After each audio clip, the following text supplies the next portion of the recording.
예배하는 자 되어 온전히 영과 진리로 주를 예배하자. 주가 우리와 함께 영원히 함께 하시고 마르지 않는 샘물로 우릴 채우시리. 우리 모두 예배하는 자 되어 온전히 영과 진리로 주를 예배하자. 주가 우리와 함께 영원히 함께 하시고 마르지 않는 샘물로 우릴 채우시리라.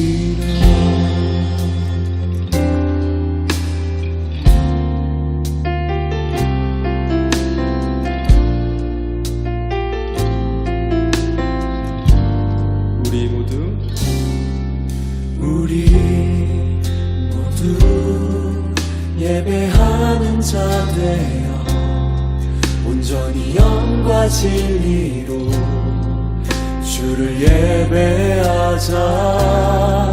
주가 우리와 함께 영원히 함께 하시고 마르지 않는 샘물로 우리 채우시리. 우리 모두 예배하는 자 되어 온전히 영과 진리로 주를 예배하자. 주가 우리와 함께 영원히 함께 하시고 마르지 않는 샘물로 우리 채우시니. 우리 모두 예배하는 자 되어 온전히 영과 진리로 주를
존귀 능력과 위엄 놀라운 사랑의 기적의 하나님 지금 이곳에 오소서.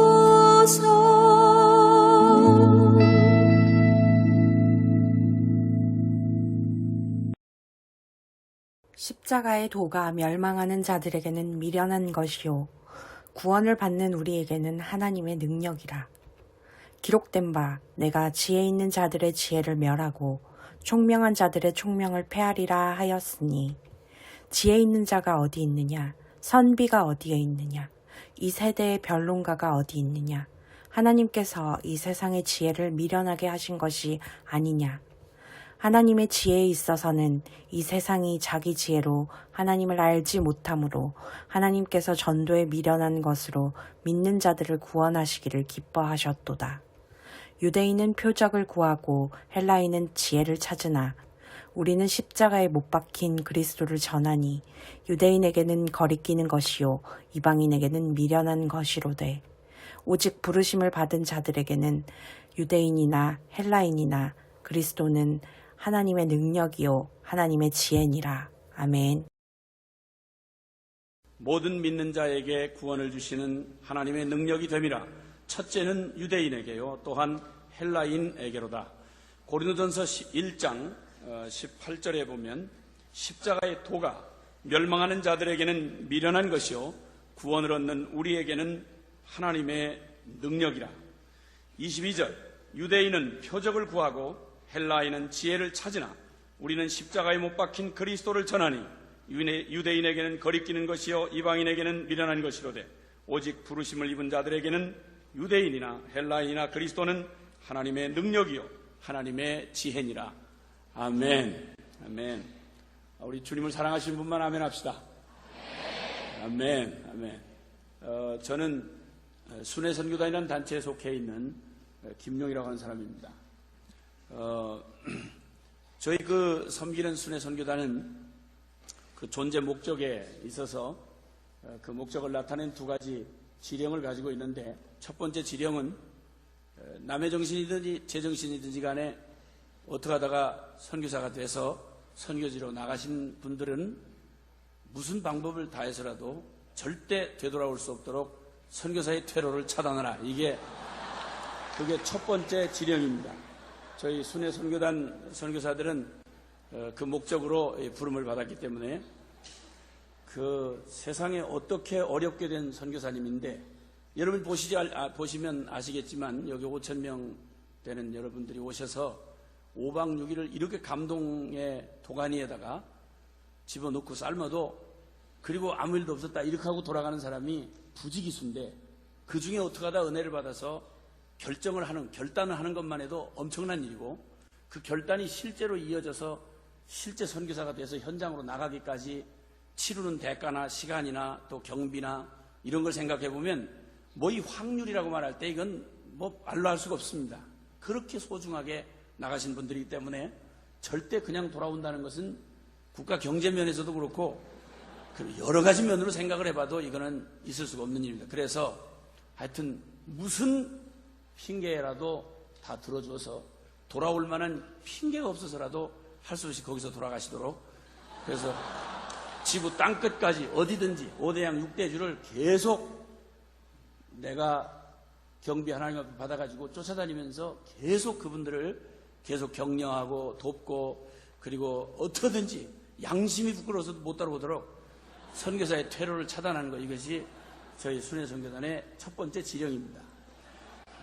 그러니 한 번 나가신 분도 못 돌아오게 하는 일에 이 정도면 여기를 선교한국을 이 뜨거운 여름에 여러 프로그램이 많고 또 우리를 부르는 곳이 많은데, 산도 많고 들도 많고 바다도 많은데 하필 어떻게 하다가 여기까지 이렇게 여러분 오셔서 정말 참 여러분이 정말 아무리 애를 쓰고 피하고 또 그 은혜에 직면해 보지 않으려고 애를 쓴다고 해도 아마 거의 여러분 운명적으로 여러분에게 참 큰 참 심심한 조의를 표하는 바입니다.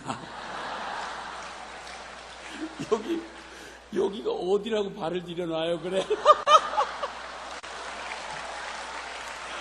난 정말 다시 생각해봐도 여러분 정말 위로의 말씀을 드릴 뿐만 아니라 정말 요거 어디라고 여기를 들여와? 아니 구경을 한번 해보는데도 정도가 있지. 어떻게 여기를 와서 기웃거리는 생각을 하고 그냥 갔니? 너무 정말 안 됐어요, 정말. 아니 괜찮아요. 내버려두세요. 내버려두고 그 다음에 두 번째 저희 순회선교단 지령이 있습니다. 두 번째 지령은 하여튼 거꾸로 믿었던 바로 믿었던 예수를 믿었다고 하는 놈은 절대 편히 못 죽게 해라. 이게 두 번째 지령이에요. 아니 어떻게 돼서 예수를 믿는 게 뭔데? 예수 믿는 게 중연불이야 정신통일이야? 예수 믿는 게 마인드 컨트롤이에요? 뭘 어떻게 됐길래, 뭘 어떻게 믿었길래 아무리 바로 믿고 거꾸로 믿고 상관없이 예수를 믿었는데 그리고 아무 일도 없었다? 이건 있을 수도 없는 일이고, 그리고 어떻게 예수를 믿고 그냥 밥만 아우아우 퍼먹다가 날짜 채우고 편안히 죽을 생각을 하느냐? 이건 있을 수가 없는 얘기다. 이거. 그래서 그런 놈은 끝까지 쫓아가서 절대 편히 못 죽도록 하는 일이 저희 순회선교단의 부름입니다. 그 다음에 이제 저희 순회선교단은 그런 일을 위해서 이제 결국 선교 완성이 이루어지기 위해서 이게 대대적인 연합이 일어나지 않으면 선교 완성은 영원한 일이다. 그래서 너든 나든 상관없이 우리는 그리스도 안에서 연합해서 예수님 반드시 오시고야 말아야지. 여러분 솔직한 말로 우리가 은혜라는 말로 우리가 위로를 받고 우리를 참 이렇게 하지만 솔직한 말로 이렇게 부담되는 선교라는 주제를 평생 떨어버리고 살 수가 없는 이 기가 막힌 운명. 여기다가 선교지 나가서 여러분 말이 쉽지 솔직한 말로 여러분 이거 우리 여기 참 평소에 잘 못하는 말이지만 여기 우리 모였을 때 하는 얘기인데 여러분 정말 새빠지기 어려운 겁니다 사실은. 여러분 아니 고생하려고 태어난 놈이 어디 있겠어 솔직한 말로. 여러분 고향 땅 떠나서 산다는 게 이렇게 뭐 낭만인 줄 아십니까? 여러분 별소리를 다 해도 여러분 끌려 나갔다면 여러분 곡소리 나는 거예요. 여러분 그렇기 때문에 뭐 아무리 고상한 말로 별소리를 다 해도 여러분 선교는 고달픈 겁니다. 그리고 여러분 솔직한 말로 매일 여기 와서 또 여러분 또 회개해야 될 순간이 남아있는데 회개한다는 게 보통 어려운 일이 아닙니다. 그리고 또 죄 또 질 거 아닙니까? 그리고 계속 부흥해야 되고 또 회개해야 되고 돈 벌으면 헌금해야 되고 어디 캐바레를 가도 맘 놓고 갈 수가 있나? 여러분 이거 진짜 어려운 일입니다 이거. 그리고 이 일을 계속해서 반복해서 천년만년 이렇게 할 일이 아니에요. 솔직한 말로 빨리 예수님 오셔야 돼. 할렐루야 아멘입니까? 아니 나도 물론 나는 뭐 입이 10개라도 할 말 없는 사람이에요. 저는 뭘 어떤 고생을 해도 나는 감지덕지한 사람이야. 왜냐면 출신이 화류계거든. 근데 그 화류계가 뭐냐 꽃장사 하는 거냐 이렇게 묻지 마세요. 그냥 그런 게 있다 이렇게 생각을 하면 되는데 어쨌든 참 말로 하자면 험한 집안에 태어나서 참 뒷골목에서 자라나가지고 제대로 된 정서를 받아본 적이 없고 배운 적이 없어요. 이러다가 내 인생의 절망의 벽에 부딪혔을 때 내가 예수 그리스도의 십자가의 복음을 부딪혔거든. 누가 하나 나를 위해서 내가 왜 이 땅에 왔는지 내가 얼마나 소중한 존재인지 아무도 말해준 사람이 없어요. 그냥 사는 이 매냥 악다구니 속에서 그냥 날마다 욕으로 점철된 그런 문화 속에서 제가 살았다 이 말이에요. 우리 부모님들조차도 매냥 하는 이 순욕만 우리 부모님이 나한테 아니 내가 데려온 자식이 아니고 우리 부모가 순수 생산한 자식인데도 그런다 이 말이에요. 그러니까 그러던 나한테 어느 날 주님이 십자가에서 세상에 어떤 하나님이라고 하는 창조주가 나를 사랑하다 미치셔서 하나밖에 없는 아들을 여러분 이걸 표현한다면 인간어를 표현한다면 뭐라고 표현을 해야 되겠어요? 천지를 창조한 조물주이신 하나님이 세상의 피조물 중에 가장 찌끄러기 같은 인생 완전히 술집 아들로 태어나서 뒷골목에서 완전히 인생 아무것도 가치도 찾아볼 수 없는 이렇다 할 만한 희망도 남아있지 않던 나 같은 인생, 이 깨어지고 찌그러진 피조물 중에 가장 못난 인생을 사랑하다가 어떻게 사랑했길래 날 사랑하다가 나를 구원할 길이 단 하나밖에 없는데 그게 당신의 아들을 대신 날 대신 죽여야 날 살릴 수 있다는데 이 결정을 주님이 포기하지 않으시고 그 아들을 내어주고 날 구원해 주셨다. 여러분, 이게 미쳤다는 표현 말고 달리 할 표현이 뭐 한국어에 적당한 표현이 있습니까? 정세가 좀 심해지셨다 이렇게 얘기해야 돼요? 하나님이 세상을 이처럼 사랑하사 독생자를 주셨으니라고 말하는, 여러분, 이 엄청난 복음 앞에 제가 부딪혀가지고 홀랑 미친 거지요. 어지간히 미친 걸 홀랑 미쳤다고 안 그럽니다.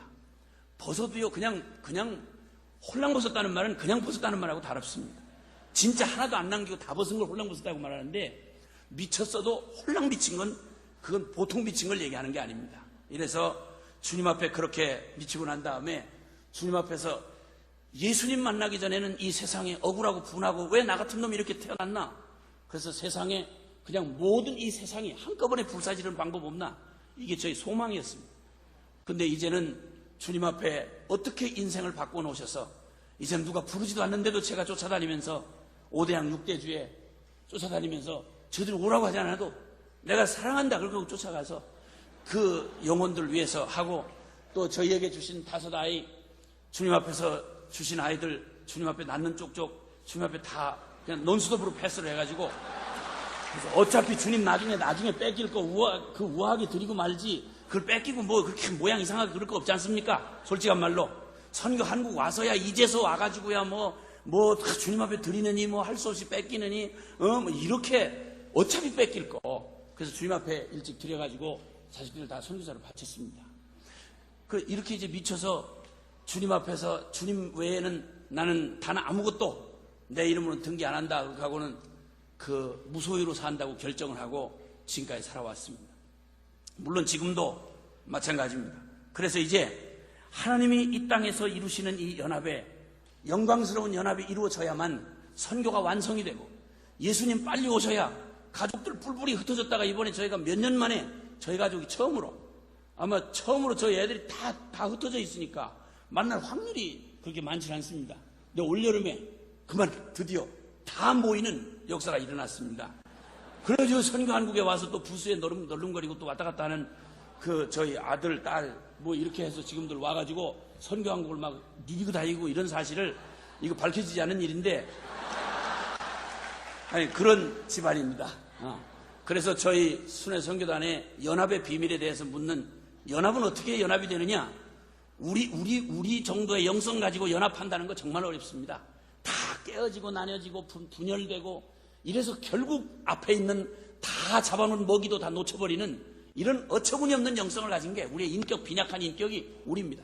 그러나 복음은 우리의 이런 연약함에도 불구하고 이 모든 연합을 드디어 이뤄내서 우리의 모든 장벽을 넘어서서 우리의 이기주의와 우리의 개인주의, 그리고 또 우리의 욕심과 탐욕과 분리와 이 모든 우리의 죄악된 성품의 벽을 넘어서 하나님이 연합하게 하시는 원리를 가르쳐 주셨는데, 그 복음이 가능하다는 걸 가르쳐 주셨습니다. 죄송하지만 따라 합시다. 나 잡아먹고 너 살아라. 다시 한 번만, 나 잡아먹고 너 살아라. 연합이란 뭐냐? 연합이란 나도 좋고 너도 좋고 이렇게 가지고는 연합이 안 되는 거예요. 나 잡아먹고 너 살아라. 어쨌든 나를 써서 네가 살아. 하늘의 미랄이 땅에 떨어져 썩어야 열매를 맺을 수 있고, 주님 나 구원하시기 위해서 하나님과 나를 영원한 사랑의 한 몸으로 만드시려고 연합을 다른 방법이 없기 때문에 주님이 나를 위해 대신 내 살 먹고 내 피를 마시는 자가 구원을 얻으리라고 하시던 주님은 성만찬을 하시며 그 살을 찢고 피를 쏟아서 내가 되어주신 예수가 된 나. 그래서 내 안에 주님 있고 주님 안에 내 안에 있는 이 엄청난 비밀, 이 복음의 비밀을 이루신 분 예수 그리스도이십니다. 그러므로 연합이란 나 잡아먹고 너 살아라 하는 거 가지고만 가능하다는 것이죠. 이 일이 가능한 것입니다. 이렇게 해서 하나님이 저희에게 베풀어 주신 은혜 앞에 복음이 우리들을 바꾸어서 주님의 이 선교 완성이라고 하는 이 엄청난 일, 온 나라와 족속과 백성과 방언 가운데 그 숱한 영혼들이, 하나님 모르는 저 죄악과 절망 가운데 있는 영혼들이 구원 얻는다는 이 엄청난 명제를 감히 하나님밖에 하실 수 없는 그 일을 우리에게 맡겨주셔서 감히 우리가 그 주제를 가지고 여기 모였고 그 주제를 가지고 기도를 하고 그 주제 앞에 나를 드리는 이 엄청난 이 일, 이건 간이 배 밖에 나온 얘기지 이게 말이 될 얘기가 아닌 것입니다. 이건 엄청난 얘기인 것입니다. 근데 이 얘기를 감히 할 수 있는 근거가 뭐냐? 이건 오직 복음만이 이 일을 가능하게 해주는 해답이다 이 말입니다. 자, 그런데 이 엄청난 복음을 주제로 해서 이번에 모이고 또 우리가 나누는 이 축제 가운데 여기 왔으면서도 그리고 아무 일도 없이 이 엄청난 역사적 순간에 참여했다가 돌아가는데 그냥 밥만 한 끼도 안 빼놓고 다 먹었는데요. 이렇게 하고 가는 이런 기가 막힌, 정말 이런 사람들 보면 정말 부담입니다. 근데 하여튼 제 가슴에 흥분이 되는 건 여러분 정말 우리의 복이 어떠하든지 상관없이 하나님이 정말 여러분 한 사람 한 사람 여기 오기 전에 지금 여러분 이 일을 위해서 은혜를 받게 하기 위해서 중보기도 팀이 계속 기도를 하는데 저희 30분 안에 할 말 빼놓지 말고 살아고 주님 앞에 쓰임 받으라고 뜨겁게 기도를 해주시는데 와 감동됐습니다. 예. 그 기도해 주시는데 막 제 가슴에 그냥 벅차오르는데 주님이 여러분 한 사람 한 사람을 바라보시면서 저 창세전에 여러분을 꿈꾸시던 날에 지금 여기 와 계신 여러분 한 분 한 분 주님이 여러분을 바라보시면서 그 창세전 하나님의 가슴에 여러분을 품으셨을 때 그 설레이던 주님의 마음, 그리고 갈보리 언덕에 여러분 이름을 부르며 당신의 아들을 십자가에 못 박게 하시던 그 하나님 아버지의 그 떨리는 심장, 이를 생각하니까 우와, 여러분 한 사람 한 사람 생각 가슴에 막 벅차가지고 이게 말을 제대로 할 수 없는 거라. 여러분 한번 옆에 있는 분을 좀 한번 이렇게 슬쩍 쳐다보세요. 너무 깊이 쳐다보지 말고 슬쩍. 그 다음에 여러분의 소감을 정확하게 표현해 주시길 바랍니다. 진짜 부담스럽게 생겼습니다. 오늘 빨리 고백을 하세요. 빨리 솔직하게 빨리 고백을 하세요. 오늘 고백을 하세요. 정말 부담스럽게 생겼습니다. 정말. 네. 정말 우리가 보기에는 우리 현실은 솔직한 말로 옆에 사람이 나한테 말해주기 전에 솔직히 우리가 부담스럽습니다. 솔직히. 그런데 놀랍게도 주님의 복음을 통해서 보면 하나님의 가슴에 이 복음을 가지신 하나님의 가슴에서 여러분을 보면 이야, 여러분을 얼마나 존귀하고 보배롭게 했는지는, 한 물건을 얼마나 보배롭고 존귀하게 했는지는 한 존재에 대해서 치르는 값을 보면 알게 되는 것입니다. 그 어떤 대가를 지불하고 그 존재를 샀느냐를 보면 얼마나 그 존재를 소중하게 여기느냐를 말해주는 것입니다. 거두절미하고 여기 여러분 어떤 모양으로 여기 왔든지 상관없이 여러분의 집안 배경이 무엇이든지 여러분의 실력이 무엇이든지 외모가 어땠든 지금까지 여러분의 삶의 경력이 어땠든 상관없이 오늘 여기 계신 여러분에게 우리 주님이 고백할 단 한 가지, 여러분이 주께서 보시는 하나님의 가슴에 한 가치는 한마디로 말하면 너는 내가 너를 대신해서 내 아들을 대신 주어서라도 포기할 수 없는 너는 내 거다. 할렐루야. 사랑하는 여러분, 야곱아, 이스라엘아, 나는 너를 창조한 여호와니라. 나는 너를 조성한 하나님이시니라. 너는 두려워 말라. 너는 놀라지 말라. 내가 너를 구속하였고 지명하여 불렀나니 너는 내 것이라. 여러분, 주님이 고백하시는 이 고백이 우리 안에 어떻게 이루어졌는지 우리가 이 밤 직면해 보고 싶은 것입니다. 주님께서 그 역사에 두 번 있기 어려운 아주 놀라운 기적을 베풀어줬던 때가 있었습니다. 그것은 2000년 전 유대 땅 갈릴리 바다 근처에 벳세다라고 하는 뜰에서 일어난 일이었습니다. 거기서 오병이어를 가지고 물고기 2마리, 보리떡 5개를 가지고 주님께서 남자만 5,000명이 되는, 그것도 하루 종일 굶은 사람들, 군중들을 주님께서 모두에게 먹이고도 남도록 주님께서 역사하셔서 그 기적의 엄청난 현장에 남자만 5,000명이 있었습니다. 여자와 아이를 치면 적어도 한 15,000명 됐을 어마어마한 군중이었습니다. 역사에 두 번 반복되기 어려운 기적의 현장에, 그것도 인류 역사를 둘로 갈라놓은, BC와 AD로 갈라놓은 역사의 주인공이신 예수 그리스도가 그들 눈앞에 실제로 2000년 전 그들의 실제 예수님이 그들 눈앞에서 그들에게 그냥 얘기로만 듣는 성경 얘기가 아니라 현실에서 지금 베풀어 주시는 주님의 기적이 오병이어서 그 예수님의 손끝에서 이 기적이 벌어지기를 시작하는데, 우와, 이게 그냥 기적이 베풀어지기를 시작하는데 뒤에서 조마조마하고 아우 저거 중간에 오다가 끊기면 어떡하나 막 아주 조마조마 이러는데 완전히 이빨이 먹고 너 더 먹어라 더 먹어라 더 먹어라 아우 싫어 미친 진짜 날 뭐 돼지를 알아요 이렇게 해가지고 남은 그 떡이 12광주리가 남았다 이거예요. 할렐루야. 아멘이세요? 우와 역사에 여기 사복음서에 다 기록이 된 엄청난 거기다가 예수님이 역사의 분수령이었던 하나님의 아들이신 예수님이 얘기 속에 성경 속의 주인공이 아니라 실제로 그들 앞에서 예수님이 베풀으신 그 기적 현장에서 그 손끝에서 나오는 기적의 떡을 먹었다 이 말입니다. 물론 고기도 먹었지. 그리고는 아주 트름을 하도록 엄청 먹은 거예요. 냄새나고 난리. 근데 어쨌든 실컷 먹고 막 배가 뺑뺑하도록 먹고 어떻게 배가 뺑뺑하도록 먹은지 아느냐? 여러분 그거 배가 들쳤는데 12광주리 남았으면 광주리까지 다 뜯어먹을 거 아니에요? 그러니까 성경은 아주 과학적이고 완벽하게 그 사건을 기록해주고 있다 이거예요. 뭐 이빨이 먹었다 이런 얘기 나처럼 거칠게 표현 안 해도 12광주리가 남았다 이러면 먹을 거 다 먹고 더 먹으려도 안 먹어서 남았다 이 말이야. 에? 할렐루야. 근데 문제는 여러분 이 역사에 2번 반복되기 어려운 이 엄청난 기적의 현장 여기에서 예수님을 직접 보는 이 엄청난 기회가 그들에게 주어졌는데 그 중에 대부분이 말입니다. 그 엄청난 기적의 현장에서 그저 밥 한 끼 이빨에 먹고 떨어지고 말았다 이 말이야. 실제는 주님께서 그 기적을 통하여 사실은 영원한 생명의 떡 되신 예수 그리스도 그분을 믿고 받아들이기만 하면 그분의 십자가의 구속의 그 은총의 복음에 참여되기만 한다면 영원한 생명 얻는 영생의 떡이 되신 예수 그리스도를 사실은 만날 기회가 그들에게 주어졌는데 역사에 2번 반복되기 어려운 그 엄청난 기회를 단지 한 끼 먹고 또다시 배고픈 썩을 양식 한 끼 얻어먹고 떨어진 불쌍한 군중들이 거기 모였던 5천이 넘는 수많은 군중들이 대부분 그랬다 이 말이에요. 여러분 놀라운 기회가 주어져도 그 기회를 내 것으로 받아들이지 못한다면 이것처럼 불행한 일이 있을 수가 없다 이 말입니다. 또 하나는 한 인생 일생 가운데 천년에 한 번 경험할까 말까 한 그런 엄청난 기회가 주어졌던 사람 또 하나가 있습니다. 정말 아쉬운 사람 하나가 있는데 롯이라고 하는 사람입니다. 따라해 봅시다. 롯. 룻이 아니고 롯입니다. 구분되시죠?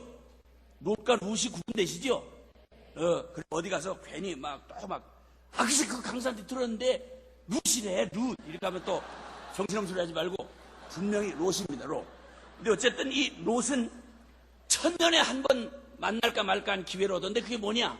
여러분 믿음의 조상이었다고 하는 가장 오늘날로 말하면 기독교계의 가장 유명한 사람 예를 들어서 빌리그레함이랄까 아니면 하여튼 기독교계 정말 한번 내 일생에 한번 만날까 말까 할 유명한 사람을 그냥 옆에서 슬쩍 구경하고 본 정도가 아니고 아브라함이라고 하는 이 성경의 주인공 가장 중요한 구약 성경의 가장 중요한 주인공이 바로 물론 예수님 전체가 예수님 얘기지만 그 중에 믿음의 조상이라고 하는 아브라함입니다. 근데 이 아브라함을 옆에서 슬쩍 한번 본 게 아니라 어떤 기회가 그의 일생에 주어졌는고 하니 그 아브라함을 혈육으로 그리고 꼭 아버지와 같은 삼촌으로 그 밑에서 자식처럼 양육을 받는 그런 은혜를 입었고 그 기회를 얻었고 그 인류 역사에 믿음의 조상이 되는 아브라함의 믿음의 여정의 동반자로서 쉽게 말하면 살아계신 하나님이 한 인생을 불러서 이 땅에 계시할 복음을 그대로 한 인생에게 나타낸 게 아브라함의 생애인데 그 아브라함과 딱 붙어가지고 한 식구가 돼가지고 아브라함이 살아계신 하나님과 동행하는 그 여정에 믿음의 여정에 함께 거기 참여하는 그 엄청난 기회를 누리게 됐다 이 말이에요. 여러분 이 어마어마하게 주어진 이 기회는 아무에게나 주어지기 어렵습니다. 여러분 다윗 같은 경우는요 그 일생의 기회가 그렇게 이 대단한 기회가 그렇게 많이 오질 않았어요. 대부분 롯은 신경 쓰지 않았는데도 그 아브라함이라고 하는 엄청난 믿음의 조상을 자기 아버지처럼 섬기는 함께 믿음의 여정에 동반하는 그런 복을 받았지만 기회를 계속해서 누렸지만 다윗 같은 사람 여러분 그 유명한 다윗 말이지요. 기회면에서 보면 기회 별로 안 왔습니다. 그냥 오직 기회라고 한번 갑자기 찾아온 기회는 사전에 브리핑 한번 안 하시고 갑자기 어디 베들레헴에서 양치고 있는데 갑자기 오라고 부르는 거야. 와서 보니까 웬 사무엘이라고 하는 부담스럽게 생긴 분이 한 분 서 계셔서 그분이 형제들이 전부 다 멀쭈만 이러고 하고 다 서 있는데 보니까 한 차례 다 지나갔어. 다 지나가고 자기는 생각을 잊어버렸다가 아버지가 너 자식이 이게 다냐 그랬더니 그래서 아들이 생각이 나가지고 물론 아들이 8이지만 8이라고 글쎄 막내 아들을 그걸 잊어버리고 있는 그런 아버지 그런 가정이었어요. 그 부모도 시원찮은 부모에다가 형들은 또 얼마나 그 어린 막내 다윗을 시기 질투하고 이랬는지 몰라. 갑자기 이거 30분 다 돼가지요. 큰일 났네. 어떻게 해야 되나. 다음 속편이 있는 것도 아니고 큰일 났네 이제. 아니 빨리빨리 해볼게.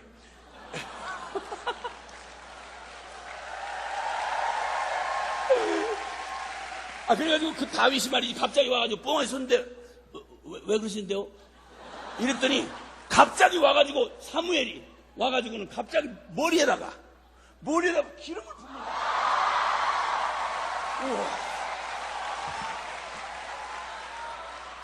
아니 기름을 붓는 거야. 기름을. 갑자기 기름을 붓는데 이건 물이라 씻기나 쉽지. 기름을 확 부어버리는 거야.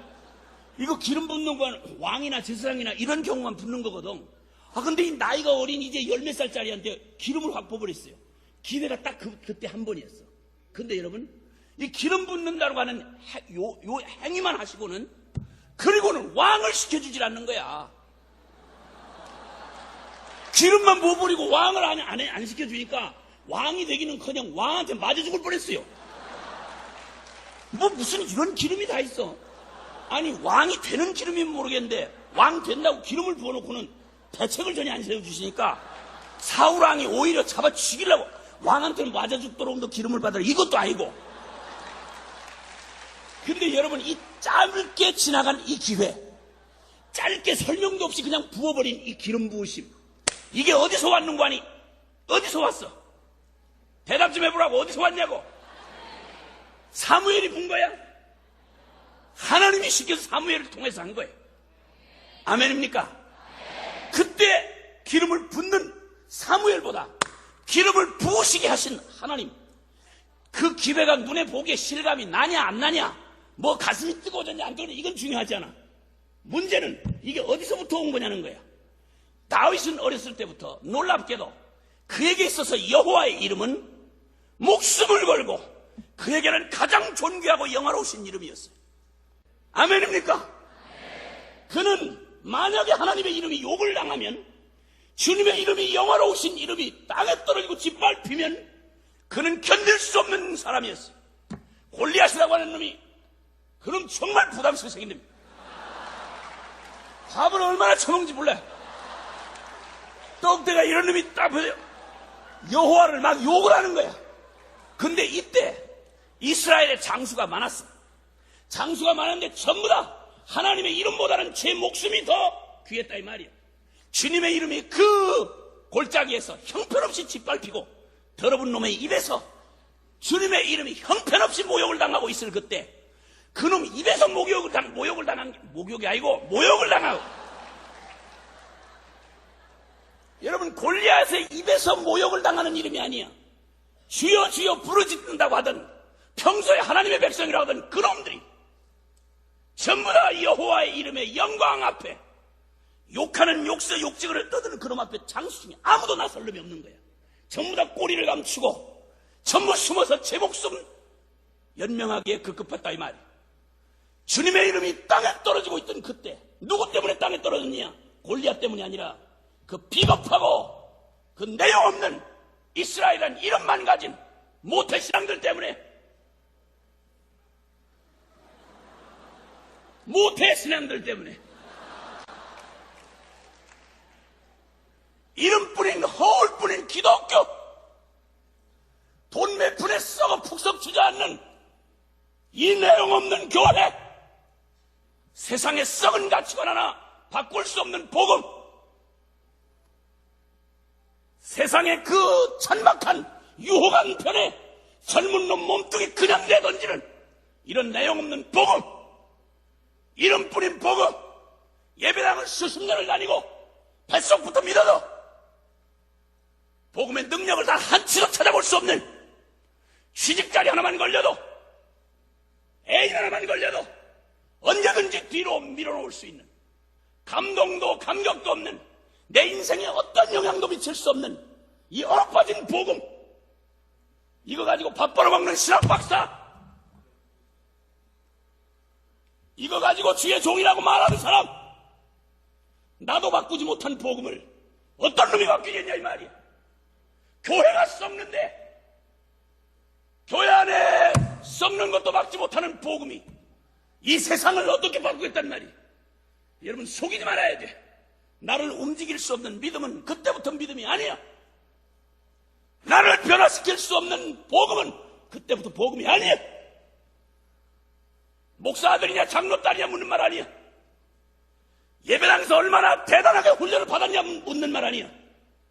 복음은 중연불이 아니야.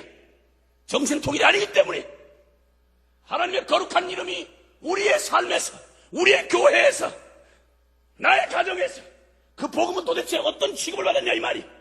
몇만 원짜리야 취급을 받았냐 이 말이. 내 목숨 하나, 목숨은 그만둬놓고 내 썩은 가치관 하나만 부딪혀도 언제든지 복음은 맥을 잃고 아무런 힘을 발휘할 수 없는. 내 한 번은 미션 스쿨에 한번 간 적이 있었어. 한국에서 역사적으로 오래된 기독교 대학을 갔어요. 신앙 부흥회에 간 거야. 여기 만약 그 대학에서 온 친구들이 있을 수도 있어. 나 기가 막힌 거, 거기에 학점 받으려고 하는 그 젊디 젊은 놈들이 거의 3분의 1이 어젯밤에 무슨 짓을 했는지 신앙 부흥회라고 모인 자리에 거기에 학점 때문에 학점을 받아야 되겠고, 그리고는 전부 다 자빠져 자는 거예요. 자는 게 아닌 줄 내가 알지. 근데 그 중에 3분의 1이 크리스찬이라는 고백을 했다는데, 그것도 미션 대학에서 선교사가 세운 100년씩 되는.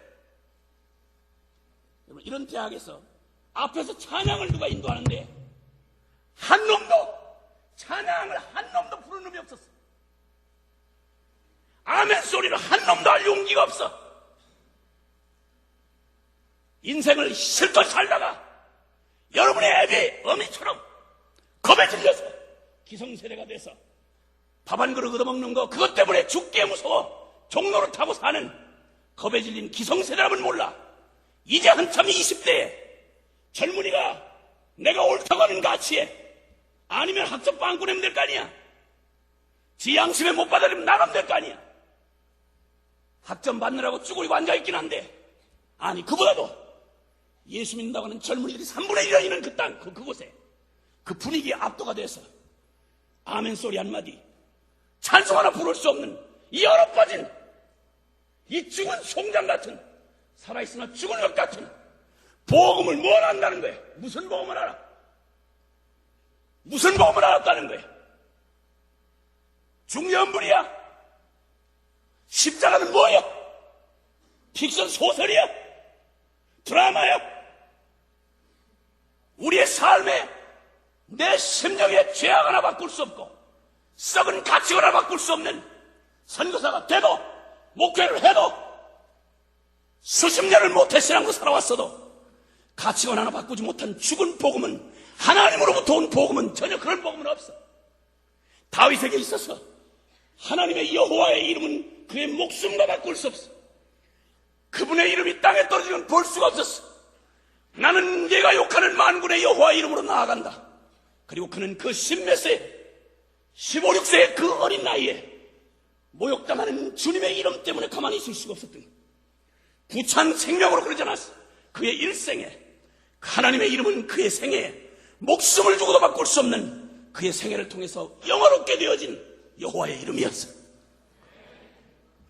잠깐의 기회, 찰나로 다가온 이 기회도 그는 하나님으로부터 왔다는 것을, 하나님을 얼마나 소중히 여기는지는 그 하나님의 말씀과 그분에게로부터 온 것을 얼마나 소중히 여기는지를 보면 아는 거예요. 복음을 환신작처럼 버리고 정신과 의사 진단서만큼도 성경의 위력을 믿지 못하는 지식만 남아버린 교회 안에 기대할 것은 없어요. 역사의 가장 해악적인 존재는 소금이 맛을 잃어버리면 무엇으로 짜게 하리요? 기독교가 생명을 잃어버리면 가장 해악적인 종교가 된다는 사실을 기억해야 되는 거예요. 오 하나님께서 이 밤에 복음을 영화롭게 해주시기를 바랍니다. 십자가의 복음은 더 이상 우리의 관념이나 우리의 넉떨어진 종교의 하나에 불과한 것이 아닌 온 천지가 헬라인은 지식을 구하고 유대인은 표적을 구하나 나는 십자가에 못 박힌 그리스도를 전하니 이 십자가의 도가 헬라인에게는 미련하게 보이고 유대인에게는 어리석어 보이나 구원을 얻는 우리에게는 하나님의 능력이 됩니다. 할렐루야. 웩이라고 하는 선교단체를 창시했던 C.T. 스터든, 그는 당대에 모든 사람들이 부러워하는, 오늘날로 말하면 우리나라 박세리, 박찬호 같은 100년에 하나 날까 말까한 스포츠 스타였어. 크리켓 주장 선수였어. 그는 영국의 부호의 아들이었어. 귀족의 자녀였어. 그에게 창창하게 펼쳐진, 그는 케임브리지라고 하는 명문대학에서 그는 인기 있는 최고의 삶을 누릴 수 있는 삶이 펼쳐져 있었어. 그는 관념밖에 없는 그냥 형식적인 흔한 영국 사람의 모태신앙에 불과했던 사람이 그리스도의 복음에 부딪혔어. 그 복음이 그를 뒤집어 놓았어. 유명한 케임브리지 7인의 얘기는 바로 그와 함께 이루어진 일이야. 그들의 보장된 미래를 그리스도의 이름 앞에 십자가의 복음 앞에 기꺼이 포기하고 내려놓았어. 그들은 앞이 보이지 않는 중국 땅을 향해 선교지로 나갔어. 무엇이 그들을 그렇게 만들었는가? 지금도 웩이라는 선교단체의 모토가 된 그가 남긴 말, 유명한 말이 이런 말이 있어. 만약 예수 그리스도가 하나님이시고 그분이 나를 위해 죽으신 게 사실이라면 우리가 내가 그를 위하여 드리는 어떠한 희생도 결코 크다고 할 수 없다. 맞습니다. 거룩한 주님을, 십자가의 주님을 생명으로 만난 사람들, 십자가의 거룩한 주님을 이 생명으로 부딪힌 사람들은 그리고 아무 일도 없는 이런 일은 있을 수가 없습니다.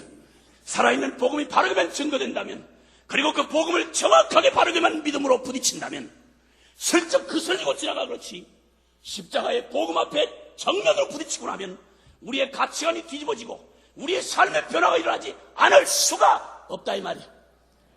내가 만난 많은 사람들, 복음을 전하고 십자가 앞에 고민하며 하나님의 거룩한 진단, 주님이 십자가에 죽어야 할 만큼 인류 역사 전체가 죄에 빠져서 멸망할 수밖에 없는 인류 역사를 향하여 하나님 아버지로부터 허락된 복음은 하나님에게도 최고의 것이었어요.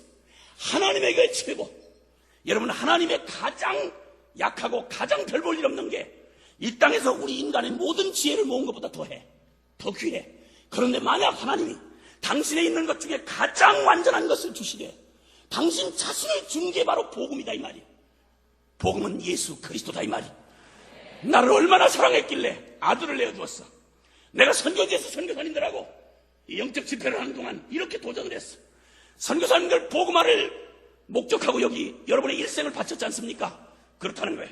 그러면 물읍시다. 만약에 하나님이 이 땅에 복음화를 이루어주는 한 조건을 내걸으셨는데 다른 거 그만둬 놓고 선교사님 자녀 중에 가장 사랑하는 자식을 실제로 잡아서 제물로 바치기만 하면, 그러면 이 땅의 복음화를 네가 그렇게 꿈꾸고 일생을 바친 복음화를 너에게 줄 것이다 라고 만약 주님이 제안을 한다면, 여기 계신 선교사님들 중에 실제로 당신의 아이를 여기 제물로, 이 땅의 복음화를 위한 제물로 내놓을 분 계십니까? 이랬더니 거기 계신 선교사님 전체가 다 고개를 가로저었습니다. 그럴 수 없습니다. 어떤 선교사님이 울기 시작했습니다. 여러 날 시간이 끝난 다음에 그분이 고백하기 시작하더라고요. 나는 다른 건 몰라도 우리 큰딸을 너무너무 사랑했는데 하나님이 내게 그 딸을 내놓으라고 하는 것 같아서 대답할 수가 없었어요. 그러나 이제는 압니다. 내가 복음을 그렇게 가르치고 복음을 나누면서도 나는 그 복음을 내 생명 전부로 받아들인 적이 없었습니다. 난 내 자식 하나도 포기 못합니다. 그런데 하나님이 세상을 이처럼 사랑하사 날 위해 아들 주셨다던 주님의 복음을 지식으로 그냥 대강 지나가는 한 기독교의 교리로, 그건 나도 그 정도 믿고 남에게도 그렇게 가르쳤던데 회개합니다. 그 딸을 바치겠습니다. 사랑은 받을 때는 잘 모릅니다. 주어보면 합니다. 주님이 우리를 얼마나 존귀하게 여기셨는지는 그분이 우리에게 베풀어 주신 값을 보면 압니다. 오 하나님께서 오늘 저와 여러분을 이곳에 보내셔서 우리의 나의 이 존재라고 하는 이 자라고 하는 벽을 넘지 않고는 복음이 여러분 자신을 바꿀 수 없다면 여러분 선교는 생각도 하지 마시기 바랍니다. 나도 바꾸지 못한 복음을 누구에게 전한단 말입니까? 내가 경험하지 못한 걸 누구에게 전한단 말입니까? 복음은 주님이 실제 죽었고 실제 부활하신 것처럼 우리를 예수와 함께 죽고 이제는 그리스도 내 안에 사셔서 이제는 나 이거 찌그러진 멸망에 처할 이 죄인 이거 고쳐서 중고품 만들어 살자는 게 기독교가 아니라 기독교의 복음은 냉혹합니다. 예수 그리스도가 너 때문에 죽었다는 말은 네가 죽었다는 말이다. 그러므로 갈라디아서 2장 20절은 내가 그리스도와 함께 십자가에 못 박혔나니 그런즉 이제는 내가 산 것 아니 오직 내 안에 그리스도께서 사신 것이라. 이제 내가 육체 가운데 사는 건 날 사랑하사 날 위하여 자기 몸 버리신 하나님 아들을 믿는 믿음 안에서 사는 것이라. 할렐루야. 세례를 받았다 침례를 받았다는 말, 그리스도인이 됐다는 말은 이 정도에서 시작하는 게 기독교입니다. 여러분 복음을 영화롭게 하시길 바랍니다. 하나님의 이름이 여러분에게서 지옥을 당하지 않도록 하시길 바랍니다. 복음 앞에 분명한 믿음으로 반응하시길 바랍니다.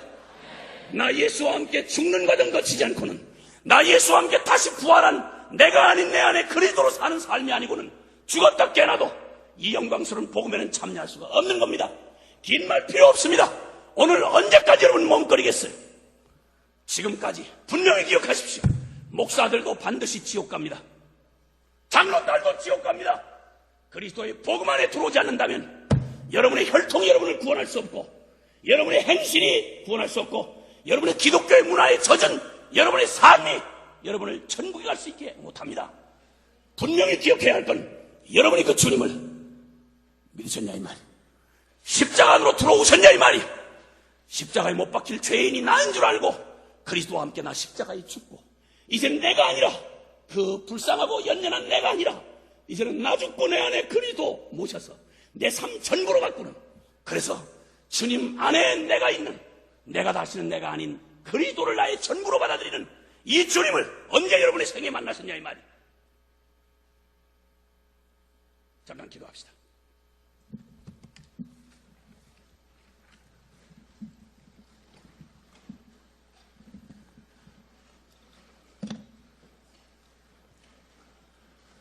사랑하는 여러분, 만약 지금 이 시간이 또 하나의 그 흔한 어떤 대회의 한 시간을 장식하는 시간으로 지나간다면 이것처럼 비참하고 이것처럼 불행할 수가 없습니다. 베세다의 한 기적의 현장에 서서 한 끼 밥을 얻어먹고 희죽이 웃고 돌아가는 불쌍한 영혼보다 더 불쌍한 게 있을 수가 없어요. 여러분 원튼 원치 않든 여기 선교한국에 끌려오실 때 여러분 잘 모르고 교회가 뭔지 십자가가 뭔지 잘 모른 채로 끌려온 사람도 있을 수 있어. 그러나 그 사람도 분명히 알 수 있는 건 여러분의 존재, 어디서 왔으며 어디로 갈 것인지 여러분 해답이 있는지를 물어봐야 돼. 성경은 정확하게 진단해 주기를 죄로 말미암아 태어난 너는 영원히 지옥의 형벌받을 수밖에, 사람이 한 번 죽는 거 하나님이 정한 법이고 죄의 삭은 사망이고 그 후에는 심판이 있으리라고 하시던 이 거룩하고 추념한 주님 앞에 설 자는 아무도 없다는 것이 너무도 흔히 들어왔던, 오늘 여러분이 선교단체 간사, 혹시 여기 선교사님, 목회자, 여러 모양의 사람들 여기 와 있을 수 있어. 모태신앙도 있을 수 있지. 오늘 정말 그리스도의 마음으로 여러분에게 구원하는 것은 여러분 진정으로 거듭났느냐 이거예요. 복음은 도대체 여러분에게 몇 푼어치의 복음이었어. 하나님에게 있어서 복음은 그의 아들을 내어줄 만한 것이었어. 내가 널 사랑한다고 말할 때 하나님은 너를 위해서라면 내 아들을 대신 십자가에 못 박을 만큼 난 사랑한다라고 말하십니다. 여러분이 찌그러졌던 실패했던 비참한 가문에 태어났던 상관없어. 그건 여러분의 겉모습일 뿐이야. 여러분의 진정한 모습은 오직 하나님만이 말씀해 주실 수 있어. 여러분 우리 부모도 말할 수 없어. 너는 내가 너를 위해서라면 내 아들 예수 그리스도를 십자가에 너 대신 내어줄 만큼 너는 나의 전부다. 너는 나의 사랑이다. 성공했을 때만 내 아들 내 딸이 아니라 너는 지금 비참하여 일어설 수 없는 실패한 지금도 너는 내 거다. 예수 피값 주고 산 내 거다. 하나님에게 있어서 복음은 그의 아들을 내어 주실 만큼 전부였어. 근데 당신에게, 사랑하는 여러분에게 복음은 도대체 어떤 복음이야? 여러분의 취미 하나 바꿀 수 없고, 여러분의 가치 하나 바꿀 수 없는, 여러분의 세상의 가치관 하나 바꿀 수 없는 이런 얼어 죽을 복음은 없어. 하나님의 복음이 여러분에게서 모욕을 당하지 않게 해야 돼. 주님의 복음을 영화롭게 하기를 바래. 오늘 이 밤이 결단의 밤이 되시길 바래. 분명히 기억할 것은, 나 주님 이제는 긴 말 필요 없이, 주님 나 십자가의 죽음에 나를 넘기우고, 나 이제는 예수의 생명 전부로 받아서 나 죽고 이제는 예수로 살겠습니다. 주님 관념이나 정신 통일이 아니고 중연불이 아니라, 주님 내가 예수를 생명 전부로 받아들이겠습니다. 주님 내 안에 오시옵소서. 나의 전부가 되십시오. 지금 그 주님을 영접하기를 원하는 사람들, 그 자리에서 일어나기를 바래. 믿음의 표현으로 일어나기를 바래. 주님 내가 내 몸을 일으켜 나의 삶의 태도를 결정하는 것처럼, 나 십자가의 그 어설픈 죄인, 종교 흉내냈던 거, 모태신앙이었던 거, 이거 주님 십자가의 죽을 나로 인정하고 돌이켜서 주님 앞에 넘기고, 예수 그리스도 나의 주 나의 하나님으로 주님 내가 영접합니다. 주님 내가 주님 앞으로 나옵니다. 나 죽고 예수 전부 되시옵소서. 예수 내 생명 되시옵소서. 예수 내 소망 되시옵소서. 다같이 우리 주님 앞에 통성으로 우리 주님, 생명의 주님 결단하며 주 앞에 나가기를 원합니다. 기도하겠습니다. 주여, 주여,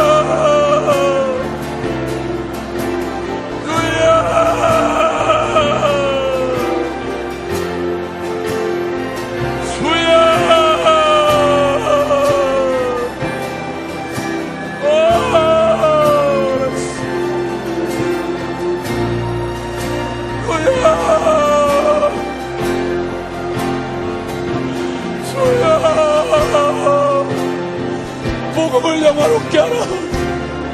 복음을 영화롭게 하라. 복음을 영화롭게 하라. 복음을 영화롭게 하라. 십자가의 복음을 생명 주고 받으라. 십자가의 복음을 생명 주고 받으라. 나 죽고 예수 살고, 나 죽고 예수 살고, 나의 생명, 나의 주, 나의 전부. 주님, 나의 생명, 나의 주님.